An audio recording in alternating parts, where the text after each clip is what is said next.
SwayamPrabha. Digital India. Educated India.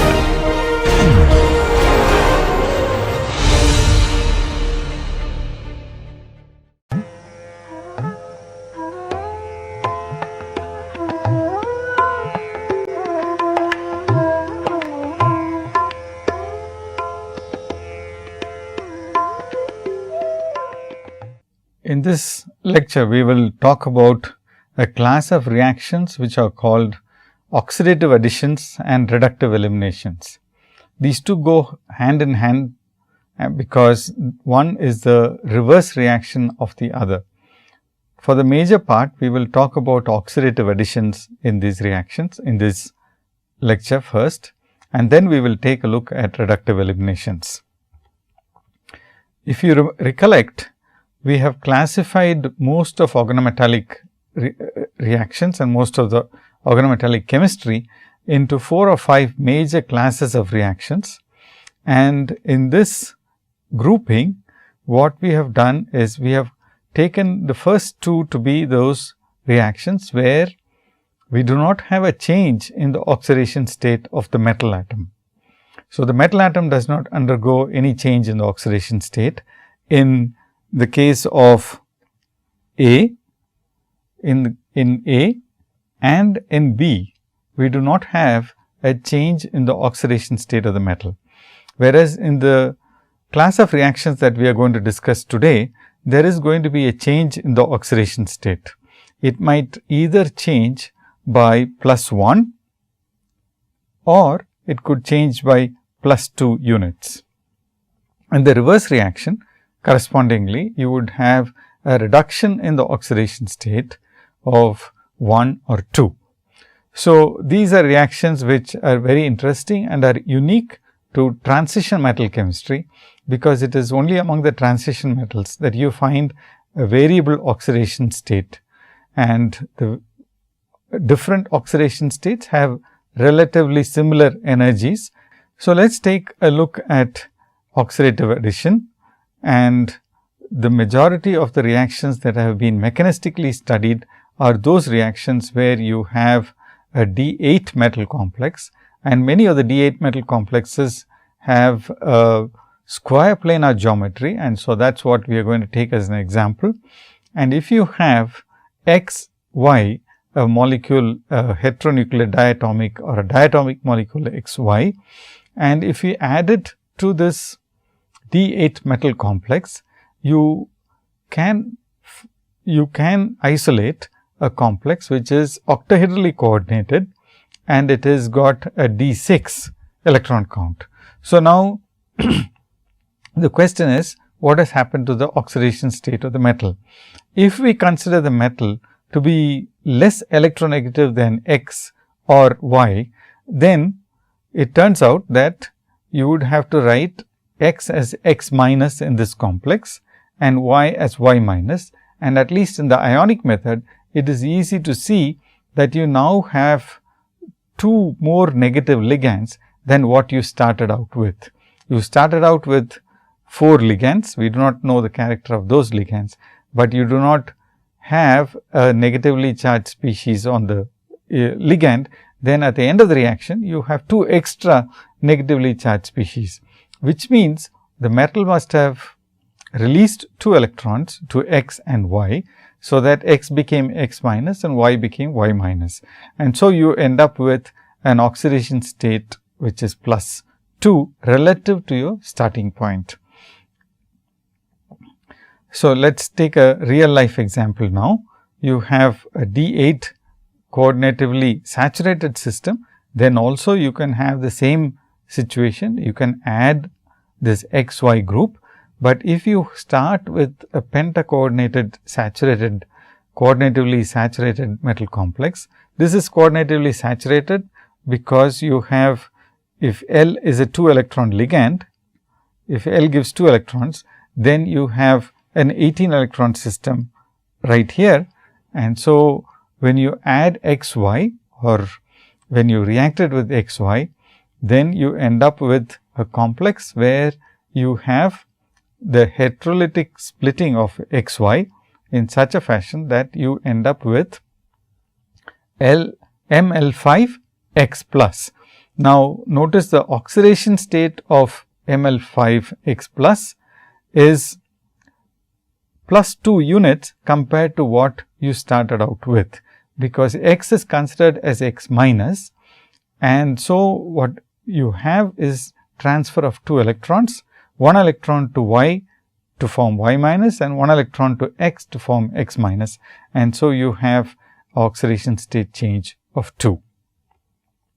Now, let us take a look at some of the reactions that this complex, it is actually a very popular complex, and it was one of the first ones that was discovered and very easy to understand and characterize.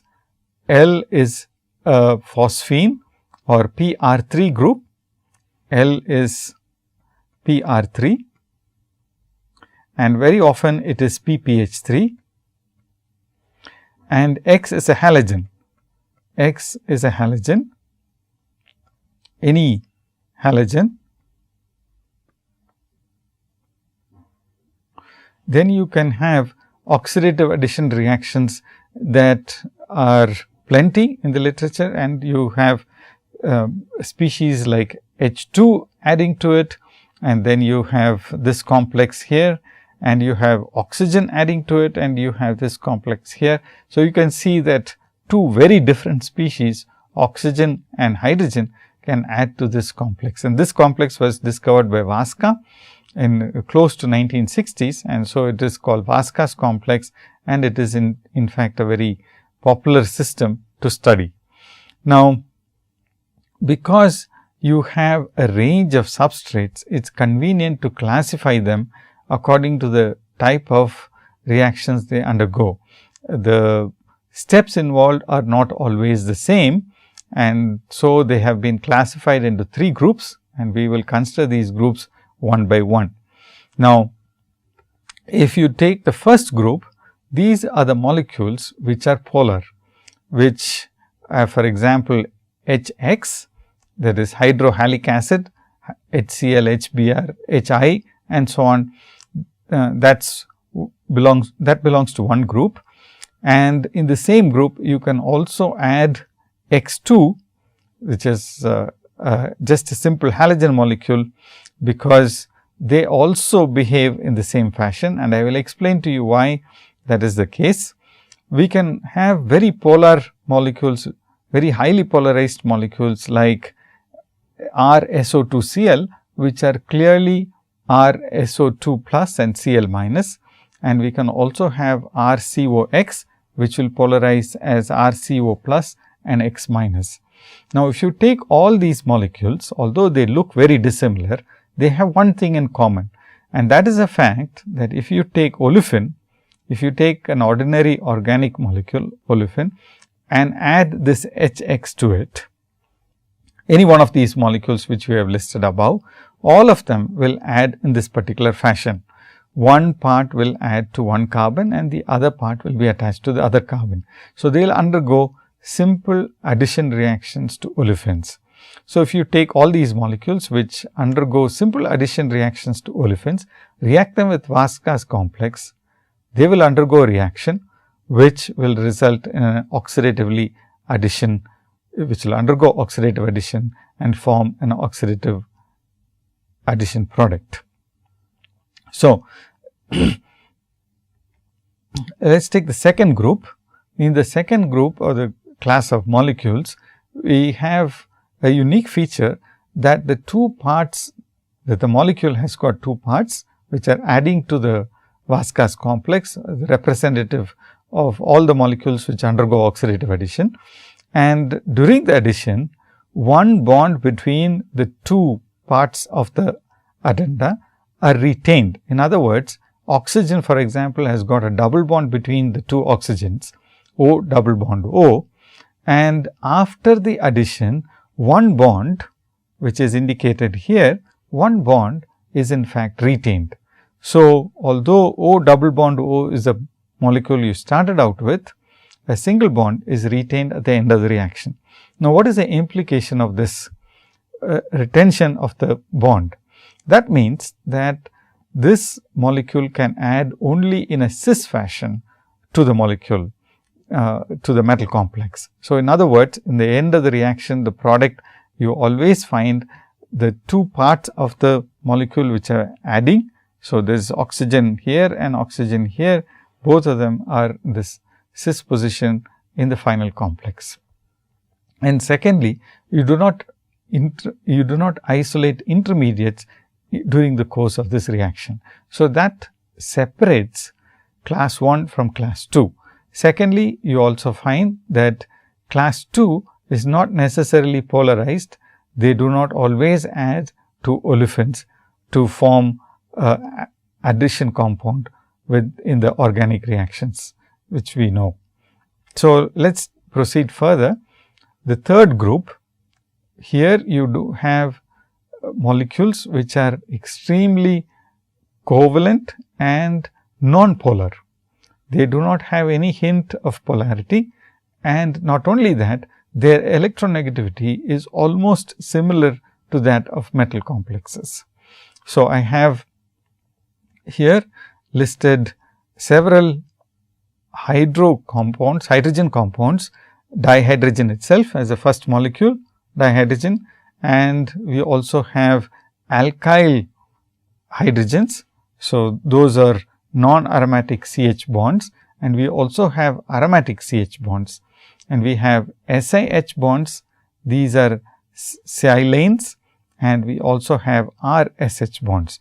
And so, this should actually be written as RS dash H. So, the two parts that are being added are in fact RS and H. So, these add on to the metal complex, and so the metal will now have RS and H added on to it. Now, many of these molecules are characteristic. The characteristic feature of many of these molecules are as follows. They undergo an interaction with coordinatively unsaturated metal complexes in a weak fashion, and this has been termed as an augostic interaction, and we will discuss this in greater detail later after we finish talking about oxidative additions. But nevertheless, the third group, what one needs to remember is the fact that they are not polar, they are non-polar bonds which are cleaved by the metal complex in order to form the oxidatively added substance. So, first let us take a look at the mechanistic studies with group 1 molecules. Group 1 molecules, as I said, can be very easily polarized into plus and minus, and so we have several substrates which behave like this. Typically, we can think about a molecule like methyl halide. Now, methyl halide is polarized as delta plus and delta minus, and this is easy to see. And as I told you, halogen compounds are good. Any good leaving group on the methyl is good enough as X, but X is in this particular example that we will be discussing, X is actually a halogen. And the metal, if metal is iridium and it is in the plus 1 oxidation state, it turns out to be similar to the Vaskas complex. When L is PPH3, it is in fact the Vaskas complex. So, what are some features of these molecules that we would like to consider that has been studied? And the first thing that I would like to discuss is the kinetics.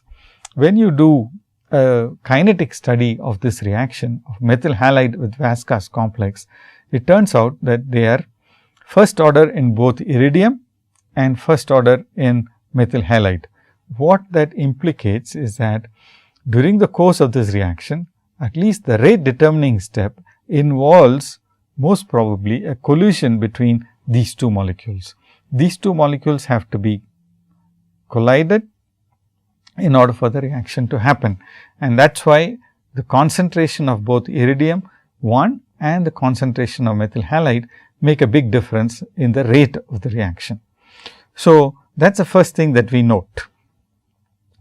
The second thing that we note is that if this is in fact occurring through a collision of these two molecules, we can talk about the reaction as if it is a reaction of the iridium 1 as a nucleophile displacing the X group on the methyl group.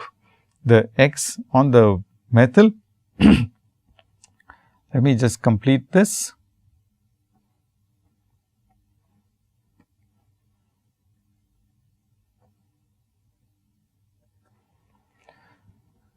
So, if X on the methyl group is in fact a halogen, this is leaving the methyl halide as X minus, and the iridium 1 is coming in and reacting with it. So, that methyl bond is being formed, and that is what is pictured here. Now, you might be wondering, how can you have a nucleophilic substitution by a metal complex? If you look at the electronic structure of the iridium atom, which is there in iridium 1, you find that it is a square planar geometry and it has got 8 electrons in the d shell. So, if you remember, the splitting diagram for a square planar complex is in fact in such a fashion that the dx squared minus y squared is the highest lying orbital, and the highest lying orbital among the d manifold, and the highest occupied molecular orbital turns out to be the dz squared orbital. The dz squared orbital has 2 electrons, and that is the one which is the HOMO. So, if you turn the square planar complex in such a way that you have the z axis in along here, then you can see that the dz squared will be pointed towards the methyl group, and this will in fact result in a pentacoordinated structure at the iridium, and if you consider the X minus also a TBP geometry at the methyl halide. So, X minus will be going away, and you have a simple SN2 type reaction on the methyl halide, and that is carried out by the nucleophilic addition of the iridium to the methyl group, and X minus is the leaving group. So, you can always ask what is the stereochemistry of the carbon, a question that we will come to later on. So, let us take a look at some of the features that support this type of a reaction. First of all, it has been possible, at least in some instances, to find this pentacoordinate intermediate that itself is stable and it can be isolated. But in most instances, the X minus, in the case of Vaskas complex, the X minus attacks the iridium atom again in the transposition to the methyl group, and so if it attacks here, you end up with the trans coordinated methyl halide, and this is the Vaskas complex after oxidative addition. So, that is a octahedral complex. So, if you think about this reaction, sometimes it has been shown that you have a small isomerization of the X and Y. Remember, Y is the species which was attached, it is also a halogen, many times it is a halogen and it is attached to the iridium atom, and X is also a halogen, and so sometimes it has been possible to isolate an isomeric species, and that gives you the indication that the intermediate must have been this pentacoordinate pseudo square pyramidal geometry that is that was indicated earlier. So, if you have this as an intermediate, X minus can now come in and react with this pentacoordinated complex which I have indicated here, and result in this species which is drawn below. Now, if it is thermodynamically more favorable to have X minus attack in this fashion, then you would have the formation of the product here. On the other hand, if X minus, it is thermodynamically more favorable to attack attack here, and we will indicate this with a different ink color. So, if X minus attacks here, we will have the product which is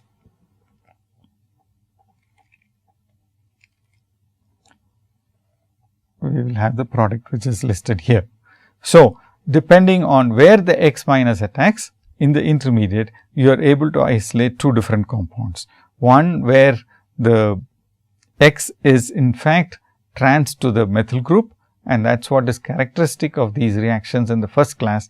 And sometimes if it is more stable to have X in the Y in the transposition, then it has a small rearrangement, or the attack takes place in a different place, and you can have the isomeric product isolated. Now, what are the various factors which support such a hypothesis? First of all, you had this bimolecular reaction between the methyl halide and the iridium complex. Secondly, it was found that the X group, which is CH3X here, CH3X, the methyl halide that you have here, undergoes reaction at different rates depending on the nature of X. So, if X is iodine, then the rate turns out to be fastest compared to bromine and chlorine. Iodine reacts the fastest. On the other hand, chlorine is the slowest, and this is fitting the leaving group ability of X. So, this turns out to be correlating with the leaving group ability.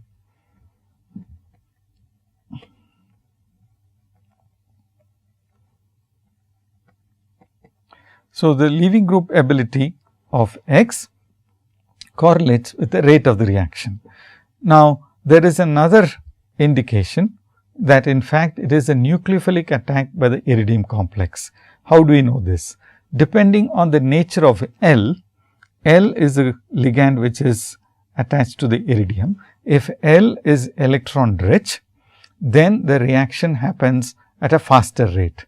So, here we have varied the second line, we have varied the nature of L, and we can see that if it is triethyl phosphine, the ethyl groups donate more electron density to the phosphorus, which in turn donates more electron density to the iridium.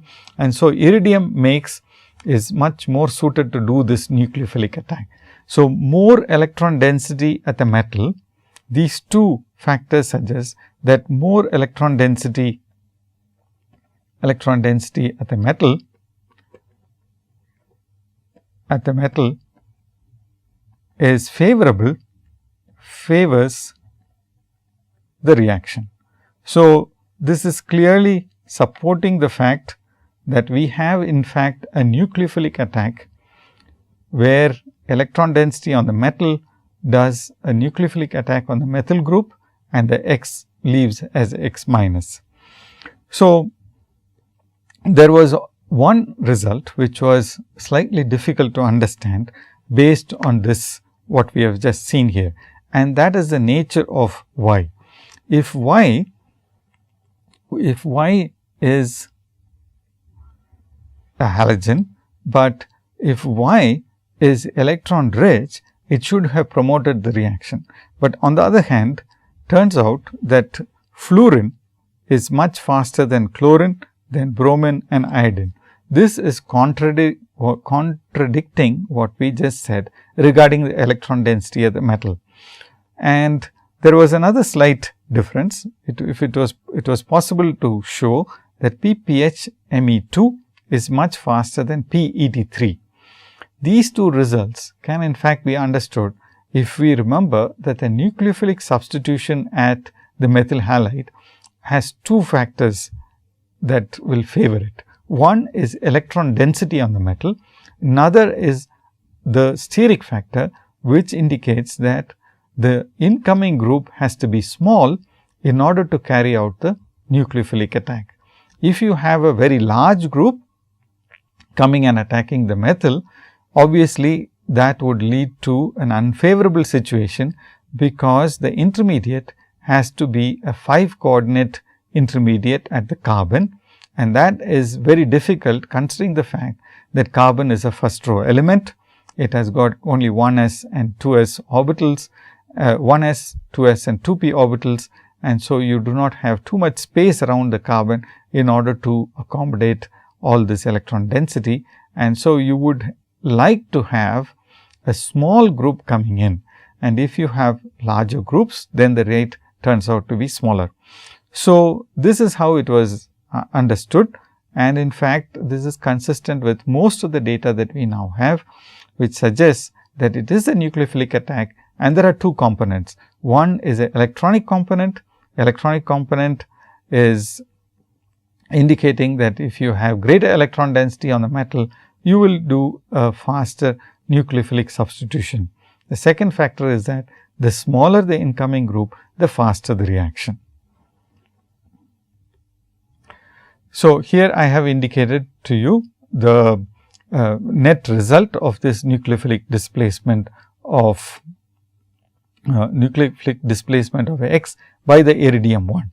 You have X on the methyl group, which is being replaced by the iridium, and so what you end up with is this pair of electrons, which is almost like a lone pair of electrons on the iridium. You do have a lobe on the other side, and we can see this. We do have a lobe on the other side, and we have a torus here. That is mostly the dz squared orbital. That is how the dz squared orbital will look like. But it is primarily this lobe which we are concerned with, because that is the part that is carrying out the attack on the methyl halide. In the transition state, you would have the famous umbrella inversion or the Walden inversion, where the X minus would be leaving and the iridium would be coming in. So, the stereochemistry of the carbon would be inverted. At the end of the reaction, what you would have is a D6 complex. Now, we count it as a D6 complex because we would have a iridium 3 species. Why are we calling it iridium 3? Because you now have 3 anionic groups. We have 3 anionic groups. One is X, another is Y, another is a methyl. Methyl, because it is relatively more electronegative with respect to the carbon, is more electronegative with respect to the metal. We consider that also as a negative group. So, you end up with a tri-positive metal, and as a result, if iridium 1 becomes iridium 3, this is iridium 1 here, and this becomes iridium 3 here, you would end up with 6 electrons on the metal, and these 6 electrons are now in octahedral geometry. If we ignore the small symmetry perturbations that will be caused by different ligands in an octahedral field, they will be split in this fashion, and 6 electrons can be conveniently accommodated in the T2G set of orbitals, and you will have a stable situation. So, that is why D8 metal complexes undergo oxidative addition to form octahedral complexes, which become D6 species, and they are also 18 electron in nature. So, let us move on now. To determine the stereochemistry, a series of experiments were carried out. It is possible to have a single substituent on the methyl halide, which is undergoing substitution. So, if you make that R, let us assume that that is a alkyl group. Then, if X is a halogen, then you can have a Walden inversion at X, and let us say the Vaskas complex undergoes a reaction with this species. You would end up with, at the end of the reaction, a Walden inversion, and the product should have been, in this case, in this instance, let us write this out.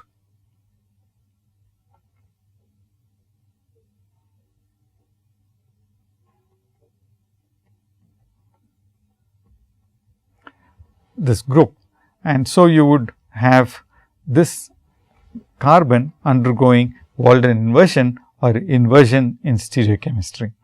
So, several reactions were done with Vaskas complex, and surprisingly they observed complete loss in the chirality at the carbon center undergoing inversion, undergoing oxidative addition. So, this is a big surprise to the organometallic chemistry community, and this was true whether one started out with a single substituent which had a chiral center generated with hydrogen and deuterium, or if you have R and R1 and R2, either way you ended up with loss of chirality at the carbon. So, one now is left at a loss to explain how all the experiments which were carried out earlier indicated an SN2 type of substitution, but now we are observing loss of chirality.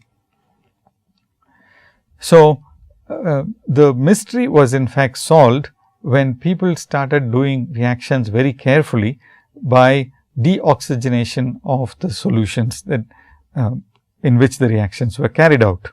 Now, oxygen is paramagnetic and has the capacity to induce radical nature to a reaction, and so one has to deoxygenate the solution carefully. When one did that, this loss in chirality was sometimes not completely observed, and so people started doing reactions with azo-isobutronitrile or in the presence of duroquinone. Duroquinone is the molecule that I have listed here. Now, azo-isobutronitrile generates radicals. This generates radicals.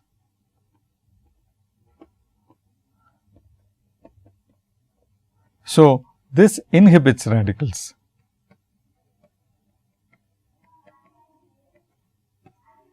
So, it was shown that it is possible to promote this reaction in the presence of azo-isobutronitrile, and it is possible to inhibit the reaction in the presence of duroquinone.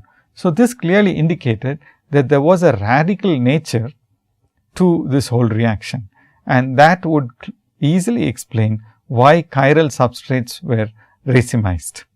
So, this whole mystery regarding loss of chirality at carbon was explained very simply by reactions which were carried out in the absence of oxygen, and by then carrying out the reaction in the presence of radical promoters and radical inhibitors, it was possible to show that the nature of this reaction was in fact affected by radical substrates as radical intermediates in the reaction, and that also explained the chirality problem. So, let us take a look at what exactly is happening. Let us assume that there is a radical initiator in the reaction. So, if you have a radical initiator, then you could have the formation of an iridium 2 intermediate. This you should remember is only a catalytic initiator. So, Q dot is in fact an initiator. It could be any R dot or any radical species, and if you use azo-isobutronitrile, the isobutyl radical would then be R dot. So, if R dot reacts with iridium 1, it generates a small amount of an iridium 2 species, because once again, because if you use an R dot, then we would consider IR R as R minus and IR plus. So, this would lead to an oxidation state change of plus 1 on the iridium. So, oxidation state of plus 1, a change of plus 1. So, that becomes iridium 2. Now, this iridium 2 is again, you remember, this is a D8 species. So, if it becomes iridium 2, it will be a D7 species, it will be an odd electron species. So, that is why we indicated by adding this, that is why we indicated by adding this dot. So, it is a radical. So, this whole thing is a radical species. Now, if that reacts with Rx, so if that reacts with Rx, remember Rx is the group that is adding on to the iridium. So, this is purely, the first step is purely an initiation step, where it led to the formation of an iridium 2 radical. That iridium 2 radical reacts with Rx, grabs X and forms IRQX, which again is an iridium 3 species and generates R dot. Now, this becomes our key intermediate. We need very little of the initiator, that could be anything from oxygen to a radical species in the flask, which will lead to starting off of this reaction. So, once you form R dot, then you can write a cycle, a catalytic cycle, where you would react R dot with iridium 1 to generate a iridium 2 species R IR2, which again would be the net species would be a radical species, because you have reacted a radical R dot with a even electron species. Now, this iridium 2 species, which is radical, which has got a radical nature, will react with Rx. This is identical to what we saw here. These two reactions are similar. These two reactions are similar. We just have Rx reacting with this radical species to generate free radical again. Now, because you have a radical intermediate in this whole reaction, what we will end up with is loss of chirality at the carbon which is undergoing oxidative addition. Now, if you add up these two reactions, if you add up these two reactions, you can see that iridium 1 plus Rx gives the iridium 3 RIRX, which is the oxidatively added product. So, this is the oxidatively added product, and that is what is isolated at the end of the reaction. So, you can see that radicals can induce this type of reaction, and whatever was studied with methyl was in fact was fortuitous, because methyl is a substrate which is got very little steric interaction, and iridium can do a nucleophilic substitution reaction on methyl halide very easily and carry out this nucleophilic attack, and all the factors that we had looked at with methyl halide will point to the fact that you have a SN2 type of reaction. But the moment you have any other alkyl group on the methyl, on the carbon undergoing substitution.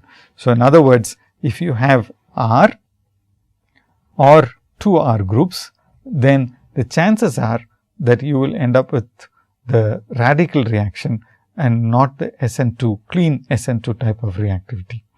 So, nevertheless, this has helped us to understand, although we have this complication, it has helped us to understand how one can carry out nucleophilic substitution or an oxidative addition on a metal atom.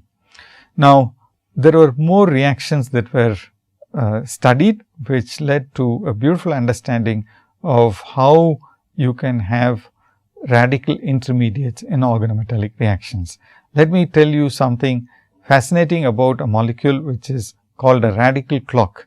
This radical clock is a cyclopropyl carbonyl radical. Now, if you have cyclopropyl carbonyl radical, it can ring open to generate the homoallylic radical.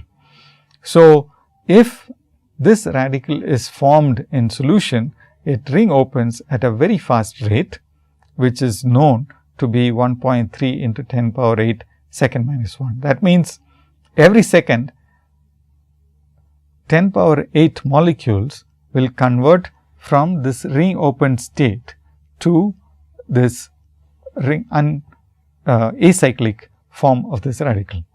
So, you can understand how fast this reaction happens, and so if it is involved, if the radical is involved as an intermediate, one can easily detect the formation of products from this species.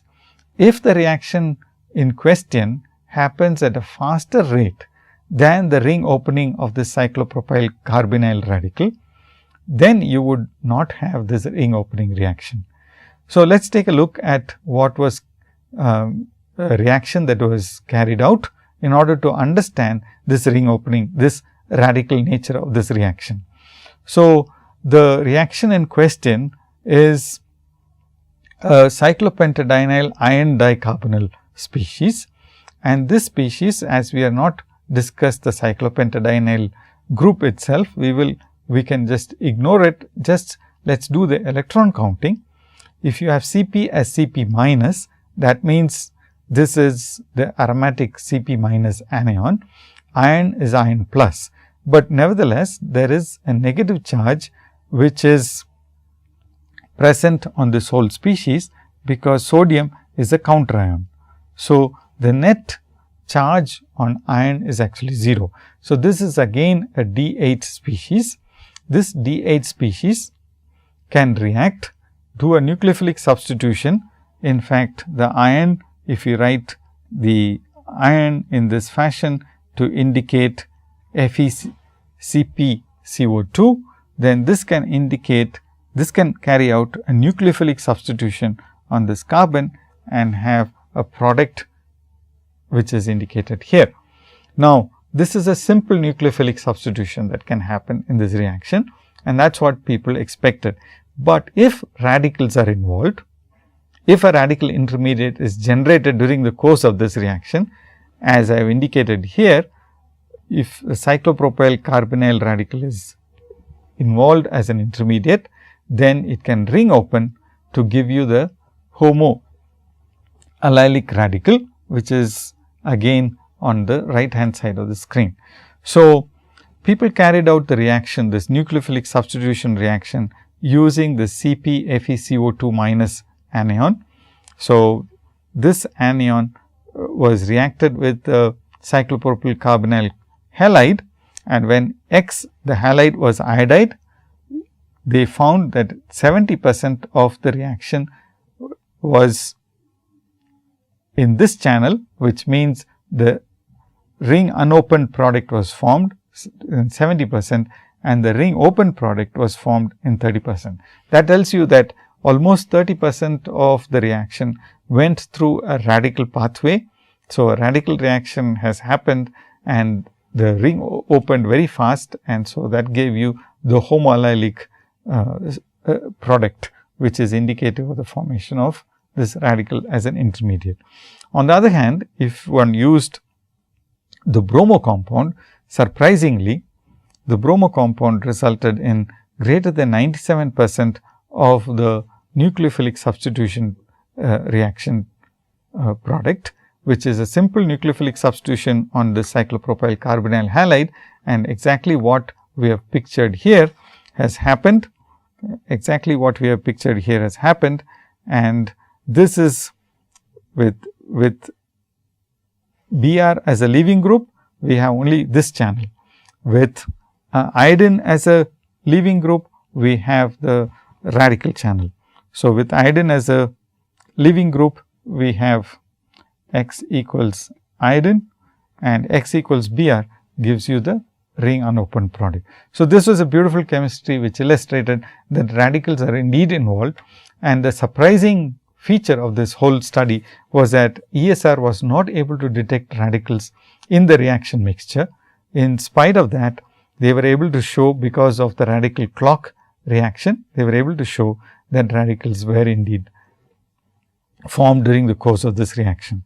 This brings me to the fact that absence of evidence is not evidence of absence. It is a very important principle that one needs to know in science in general and in reaction mechanism studies in particular. If you do not have a particular evidence, it does not mean that it is not there. It is just that you are not being able to detect the radicals. In this case, ESR was not able to detect radicals, but a different technique, a chemical technique, was able to show that radicals were involved. So, now this brings me to the second group of reactions.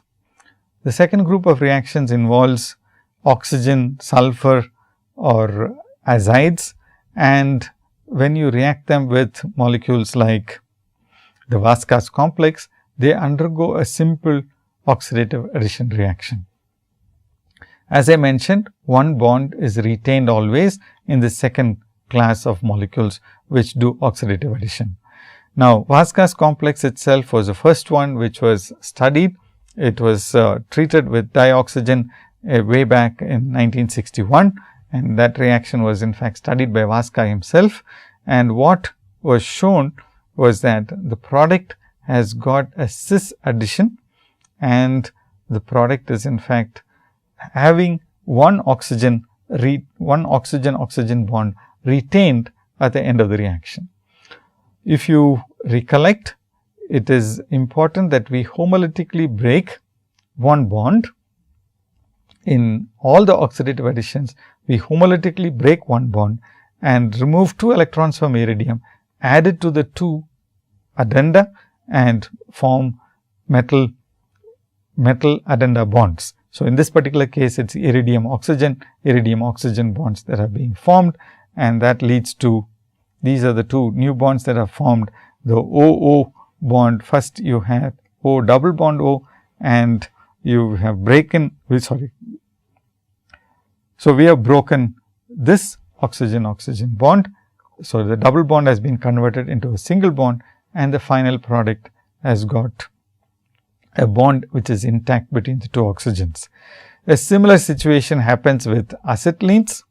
Here you have a C triple bond C, the acetylene adds on to the iridium, and you can see easily that the 2 carbons are attached to the iridium in a fashion that indicates that you have these 2 new bonds.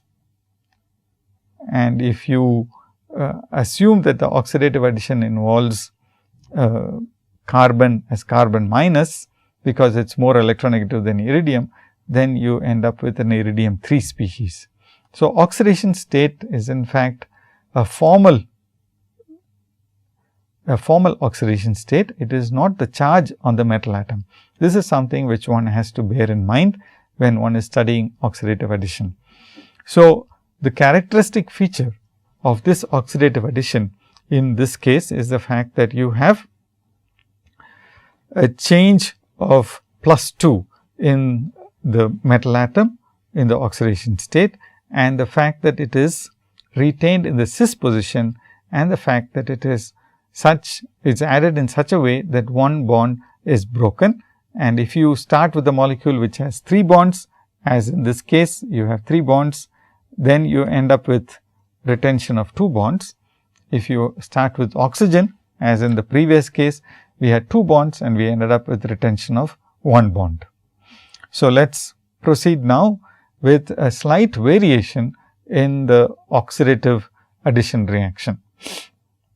Until now, we have been talking about oxidative addition with carbon with no change in the carbon center. So, we will take a slight deviation and talk about oxidative additions which involve a change in the organic substrate also. So, let us take a look at a molecule which is very well studied, and this is a cyclopentadienyl cobalt complex, and one can in fact draw this molecule in a different fashion. So, this is the cobalt center, it is bonded to all 5 carbon atoms, and you have 2 neutral ligands. If you remember, cobalt is in the +1 oxidation state in this molecule, because Cp is Cp minus, and this molecule is neutral. This is a neutral species. So, because this is a neutral species, this should be +1 if this is -1. So, if you react this cobalt molecule with acetylenes, you have at the end of the reaction, you have the formation of aromatic rings. What is interesting is that this reaction is of course catalytic, what I am describing, but it can be done in a stoichiometric fashion also. But this turns out to be very interesting, because it is a convenient way of generating an aromatic molecule starting with simple acetylenes. So, let us just take a look at this molecule, this particular reaction. First of all, you can have an oxidative reaction in which you have 2 acetylene molecules reacting with this CpCO2, which has lost the 2 ligands. So, you can replace the 2 carbon monoxides that we had on the cobalt with 2 acetylenes.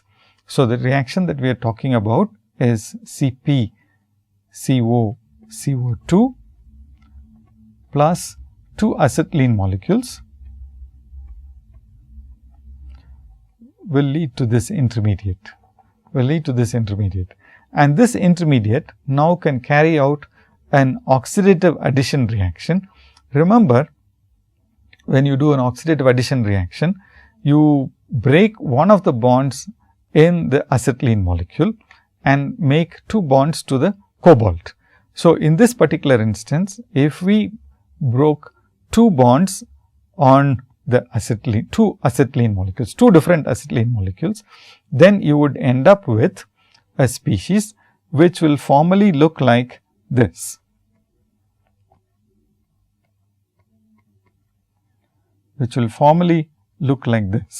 So, you can see that there are 2 unpaired electrons on the 2 acetylene molecules, which have oxidatively added. Instead of taking one acetylene and carrying out an oxidative addition, you can take 2 acetylene molecules and add 2 electrons to them in such a way that you form cobalt carbon bonds, and then you will end up with 2 electrons sitting on the 2 acetylene molecules, which can now form a bond very readily. Let us indicate this with a different color, so that we remember that this bond is a newly formed carbon-carbon bond, and that is what is indicated here, which is now a cobalt 3 species. The cobalt 3 species, because you have Cp as Cp minus and 2 vinyl groups attached to the cobalt atom. So, this species can now react with a third acetylene molecule, and you can do this in 2 different ways. Remember what we looked at when we talked about insertion reactions. This is an anionic group, and this anionic group can now add on to the neutral acetylene molecule that we have here. And so, you can have an insertion reaction, and that will give you a 6 carbon chain which is attached to the cobalt, which undergoes the reductive elimination and gives you the aromatic species. It turns out that this reaction has been well studied. We will look at this in a little bit of detail, but the main factors are that kinetic analysis first showed that you need a loss of the ligand which is attached to the cobalt before the reaction can happen, and it was also shown by isolating some of these intermediates that you can have intermediates like this, where you have oxidative addition on the cobalt and you have metallocyclopentadiene.